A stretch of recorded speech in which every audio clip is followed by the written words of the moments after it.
Good morning. Today we're going to be talking about HIV/AIDS, and the theme for this World AIDS Day is Remember and Commit. Thank you, Professor Kong, for coming on the program. It is always a pleasure to have you here with us. Thank you for having me. Good morning. Morning. Can you tell us, for those who don't know, which I'm sure there are very few, what is HIV/AIDS? And why is this World AIDS Day focused on remembering and committing? Thank you very much. HIV, I think, is a household name now. It means human immunodeficiency virus. It is a virus that has been well characterized when it was first described in 1983 as the agent that is responsible for the disease entity that is we refer to as AIDS. The AIDS as a disease entity was described in 1981. That HIV is the organism that is responsible for that disease that was described in 1983. That virus is now well described, and there's no doubt about that. Whoever is tested to be positive for that virus is waiting to develop the disease that we call AIDS. By AIDS, we mean acquired immunodeficiency syndrome. This is a group of diseases that an individual should not normally suffer from if immunity has not been impaired, immunity has not been compromised.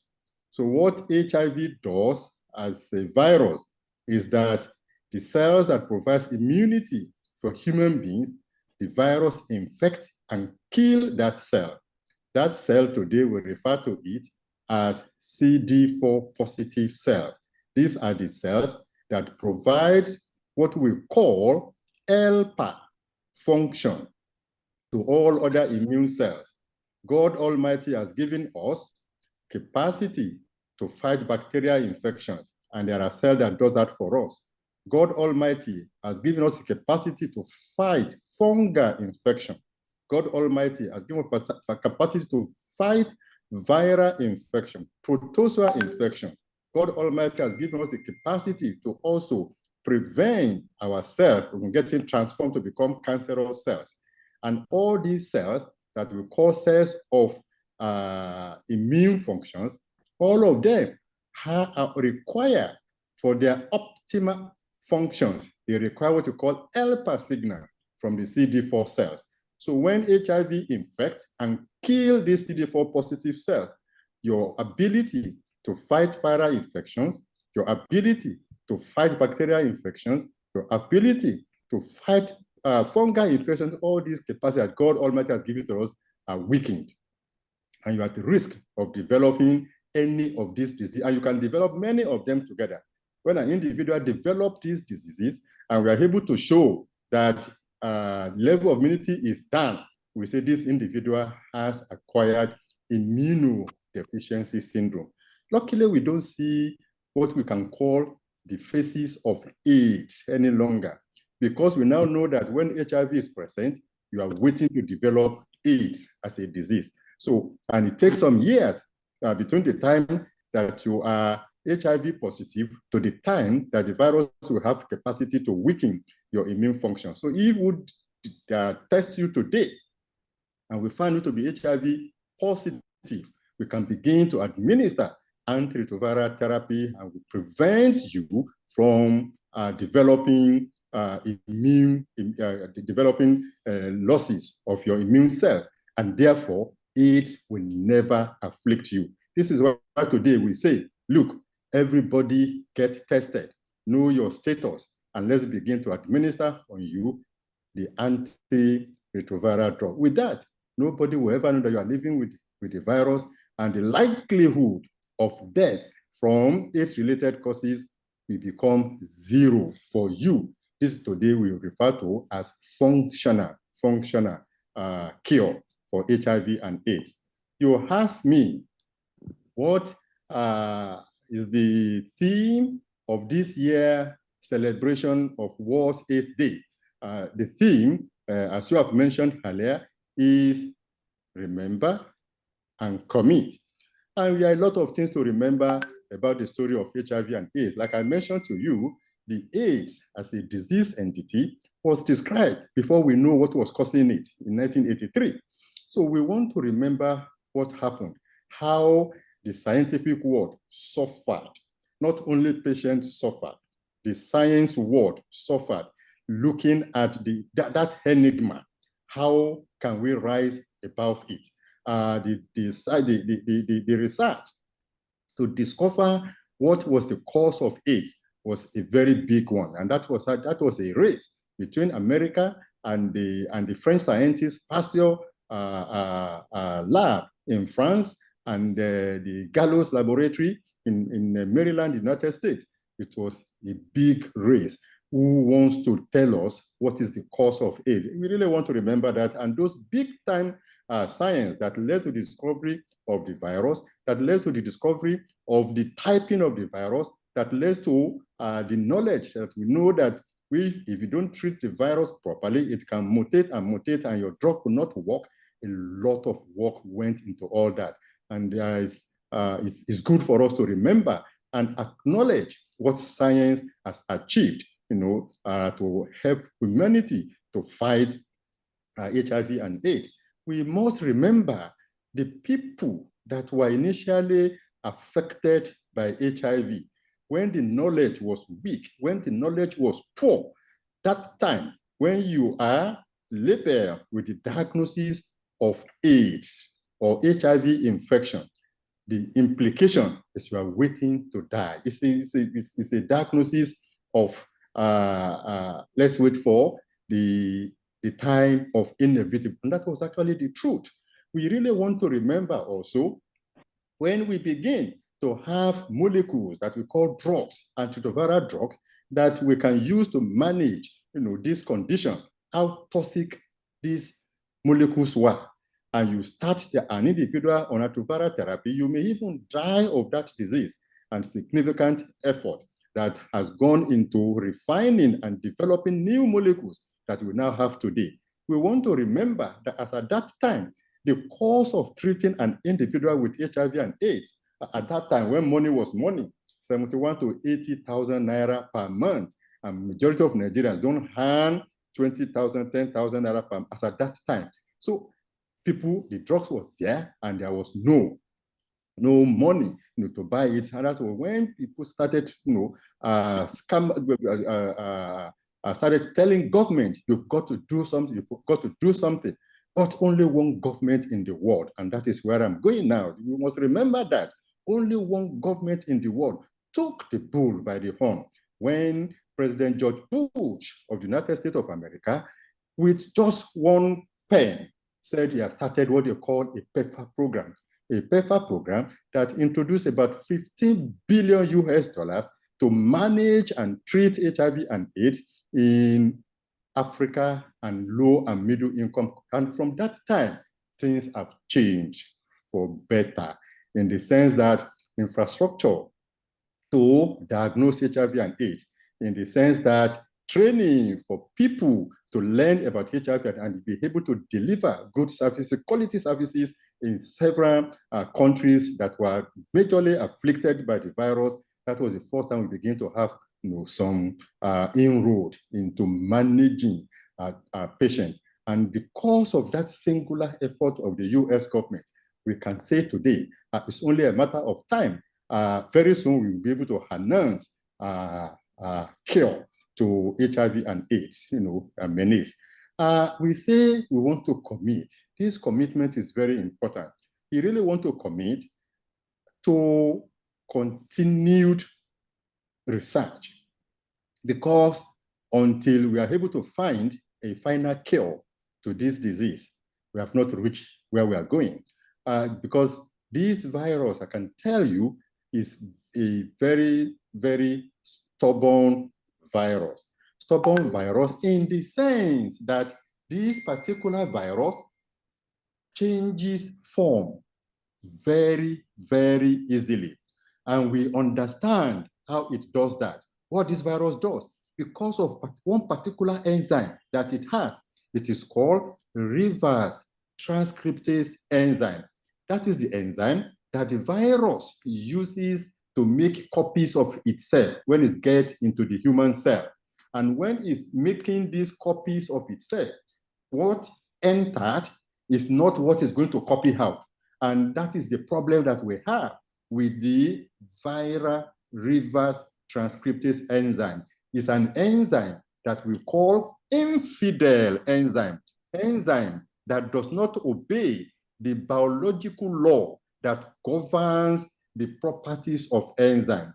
Enzyme is supposed to know what molecule is supposed to act on. And you bring any molecule that looks very much like the molecule that's supposed to act on, but there's just one minor difference. A good biological enzyme will recognize that difference and will not use that molecule. Not so the viral enzyme. When the virus is making copies of itself, differences in nucleotides that are very minor, it doesn't see it. The time it's making, let me land. I will land. By the time it's making a new copy, the virus has changed form. This is the problem that we have with HIV. And I know we've got to commit to continue to research on this virus to ensure that however it's changing form, science will always be one step ahead of it. This is what I want to make as a point. Okay, thank you so much, Prof. Because you became so technical. You know, our audience is the public. So, but at least we got there. So the bottom line is it's changing and changing. And we want to make sure that we don't forget to keep working at it, to commit to working on it so it doesn't catch us unawares. Thank you very much. Thank you very much. Thank you, Madam Rekia, for coming on the program. Can you tell us what it is you do and what it is your foundation does? Good morning and thank you for having me. NEP1 is a leading advocate for people living with HIV and AIDS in Nigeria. The organization works to ensure that people with HIV and AIDS have access to health care and support services that they need, and their rights are protected. NEP1 also works to raise awareness of HIV and AIDS and to reduce stigma and discrimination. And some of the things we do to ensure that is to advocate for prevention. That we do through promoting awareness and education about HIV transmission, safe sexual practices, and the importance of regular testing. We also promote. Thank you very much. So, specifically for this World AIDS Day that has come up, what would you like people to know, and how would you like people to engage with your organization in terms of empowering people with HIV, living with HIV and AIDS? Okay. I would like for people to know that just like the professor have stated, that HIV and AIDS is not a death sentence, that all we need to do is to have to imbibe lifestyle changes. And then for those that are not living with the disease, that we should stop discrimination against the people living with the HIV/AIDS. That is the main thing that hinders people from coming to state their status. I also want people that live with this disease to know that there are laws and legislation that protects them from harassment or from those that choose to discriminate against them. We have several laws. We have the HIV/AIDS Anti-Discriminatory Act. We have the labor law. We have the Health Insurance Act. So all these laws protect people that live with HIV and AIDS. And so to move forward, these people have to come out, have to take their drugs, live a healthy lifestyle, and then they will be fine. Now, if I have somebody, or we have people who are listening to this program and who have been discriminated against or being harassed, and they want to reach out to your organization for help, how can they get hold of you? Okay. Do you have a phone number or yes? They can reach us to us via our website, nep1.org. There are phone numbers there. They can also chat us live. And can you read out one of your phone numbers, or can you spell nepal.org? Because I'm not sure people will get that what you said. Okay, the spelling of your website. NEPWHAN is NEWHAN. NEPWHAN. Network of People Living with HIV and AIDS in Nigeria. So it is nepwhan.org. Yes. Okay. And we do advocacy.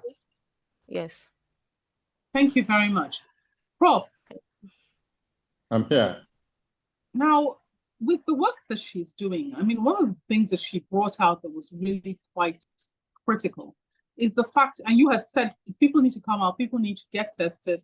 There's a lot that's being done, there's a lot that can be done for them. But she's saying the stigma in the society, she's saying that the work, the fact that people are discriminated against makes people, even those who have tested, don't come out for treatment because they're afraid. And those who may or may not know they have a problem don't get tested because they don't even want to know. How do we overcome this? How do we deal with this? It's a big problem. Stigma is a big problem. And it's an albatross towards ending the AIDS as an epidemic. Today, like I told you earlier, we have the molecules that can help us to keep HIV and AIDS at bay completely.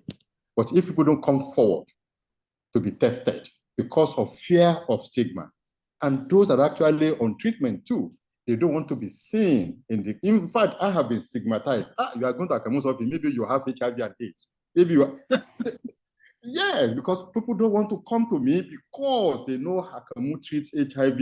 And then they see people come. So when they want to see me, they want to see me in the evening. They don't want to come to my office. They want to see me elsewhere. And it's a big, big, big problem. So the issue of stigma is a big problem. And she said something about these laws. I'm happy. I think these laws really, really need to come out very well so that people will know. Because you see, in the past, it's been be a big problem for children of people living with HIV or children with HIV and AIDS to be admitted to school. You cannot, and I have a few of them also in the university. Their friends must not know they are using antiretroviral drugs. They keep the drugs away and they are not going to be able to use it at the right time. So they are not getting those drugs into their system at the right time. It's a problem. And you will see that these people will not get the advantage of being placed on antiretroviral therapy. And that means they will not be well and they will keep spreading the virus. It's a major, major problem. So this law that he has talked about, I think is a big step. And I'm not so sure whether even me, I am only aware of one or two of those laws. And this lady is bringing out a number of laws that we really have.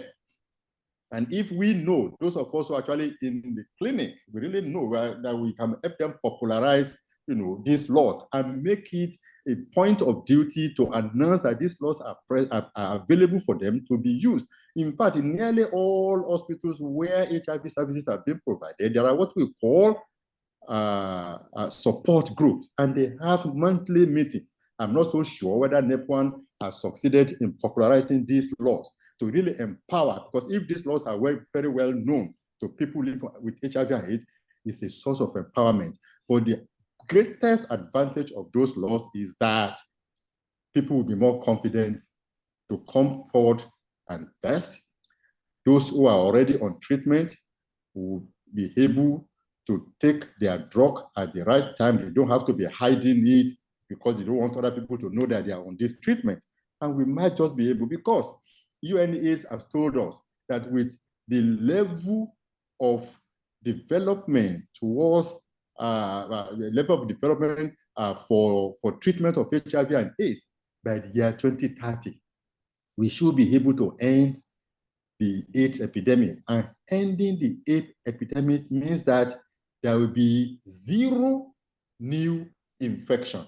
And everybody, that is the target, zero new infection.